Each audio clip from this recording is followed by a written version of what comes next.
Hello, my name is Jessie Gaeta. I'm the Chief Medical Officer at Boston Healthcare for the Homeless program, and I'm coming to you from a rather drab parking lot in a rough corner of our city where we stood up dozens of isolation opportunities in tents just a few months ago. And in fact, the spot that I'm standing on right now is where the massive generator stood that gave us light and internet access inside the isolation tents.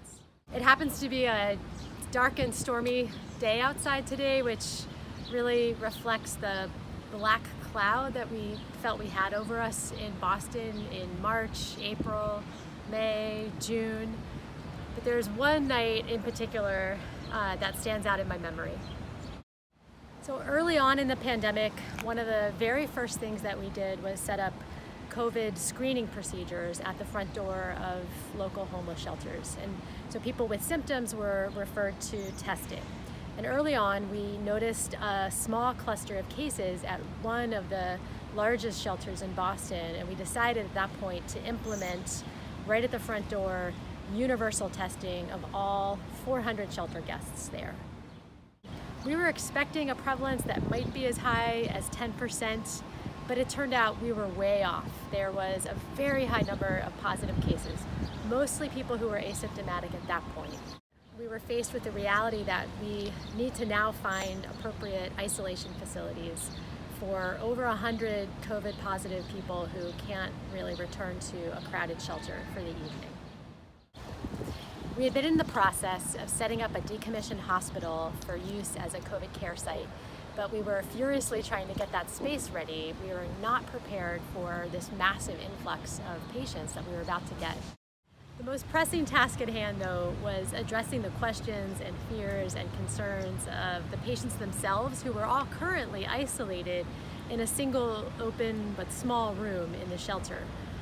The very first thing I had to do was literally explain to them why they were being isolated. I had to hope that they would trust in what I was telling them. But they were deeply skeptical, especially considering that they had no symptoms in most cases. So some were experiencing withdrawal from nicotine at that point, from alcohol, from opioids. Some were experiencing psychosis and paranoia, and a handful were very sick. People were hungry, tired, upset, and afraid. I had to try to convince people to come with me on that night in an unmarked van, which we would soon obtain, thankfully, with the help of hospital leadership, to an old hospital with no outside lighting to stay for an unspecified amount of time.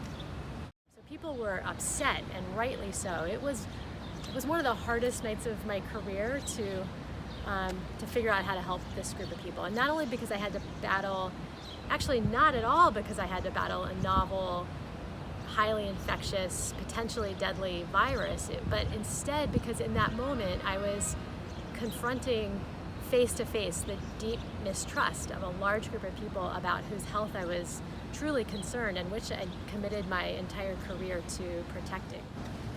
Their mistrust was created by years of disempowerment, discrimination, disinvestment, stigma, racism, a lack of housing, and healthcare systems not designed with their needs in mind. So it won't be surprising to know that many of the people in that room were people of color. And to them, I must have seemed like a punitive representative of so many agencies exerting control over them. As I drove the bus myself on one of the trips to the COVID care site that night together with the patients, I was in full PPE. I had sweat dripping from my face. It was pitch black outside. It was after midnight. And when we finally got to the site, I was struck that people were thankful to at least have the privacy and dignity of a single room each, even if that meant sleeping on a thin FEMA cot. To me, COVID has sharpened the focus on how inequitably personal agency, not to mention basic resources for survival like housing and healthcare, are distributed across our society. We all have suffered through COVID with significant restrictions on what we can and can't do. But for people without housing, living in shelters and always under the rules of institutions, this pandemic has erased what little personal choice that they had left. And for the disproportionately high prevalence of COVID infection among people of color, their health and survival will depend on the healthcare system confronting significant histories of mistrust and inequities in both resources and outcomes of care.